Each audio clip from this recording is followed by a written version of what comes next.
Ce que nous attendons, nous, de nos partenaires, c'est surtout donc une grande disponibilité, c'est des informations, tant fiscales sur le programme s'il en bénéficie, qu'au niveau qualité, construction, de la construction, aménagement et autres. Souvent, nos commerciaux ne maîtrisent pas tout à fait les avantages du programme, donc il y a peut-être quelque chose à faire pour informer davantage sur le plan technique au niveau des constructions. Mes attentes vis-à-vis de mes partenaires et de leurs commerciaux, écoutez, c'est d'avoir une très bonne entente avec eux, qu'ils puissent me répondre rapidement à une problématique qu'on pourrait avoir, une problématique qui peut être du prix, de ce qui pourrait être présenté également, c'est-à-dire présenté par rapport au programme principalement. Et puis d'avoir une écoute également, je trouve ça assez important, parce que quand on n'est pas d'accord avec son partenaire, on rentre dans une discussion et non pas dans une dispute, enfin à mon sens. Et si on n'est pas d'accord sur les choix de son partenaire, au moins de leur dire. Les commerciaux aujourd'hui, j'ai toujours eu le même, et depuis le départ que je travaille avec les différents partenaires. Alors ça peut être, moi quand j'appelle commercial, ça peut être une personne qui a évolué, mais je suis toujours resté avec elle. Et ça j'aime beaucoup. Je suis assez sensible d'ailleurs à ce que les commerciaux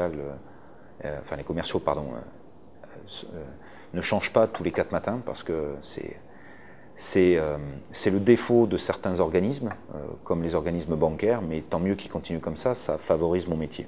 Au quotidien, les attentes que nous avons de nos partenaires sont d'avoir une information claire, précise et régulière sur les produits et leur disponibilité.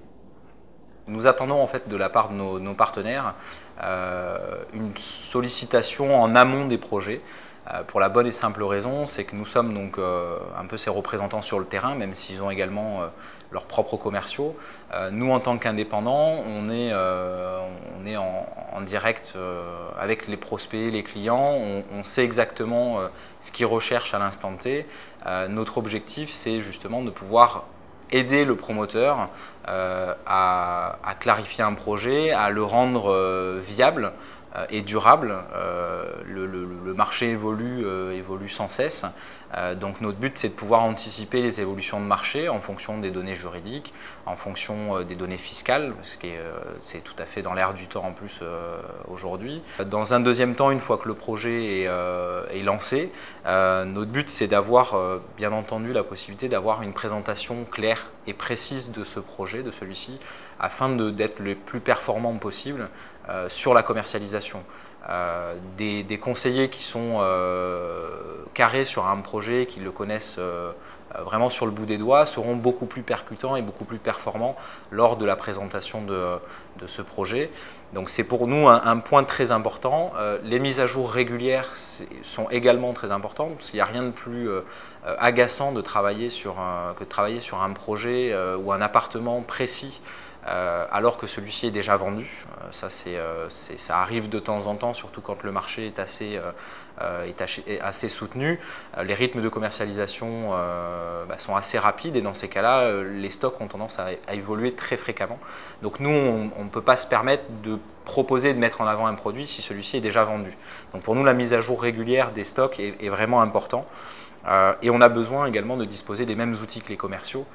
Si le prospect en question arrive à avoir plus d'informations en direct par le promoteur, on va perdre toute crédibilité, et ce n'est pas du tout l'objectif. Il ne faut pas qu'on se sente lésé par rapport, si la personne fait appel à nos services. Pour nous, c'est particulièrement important justement d'amener une valeur ajoutée au prospect qui va venir nous consulter.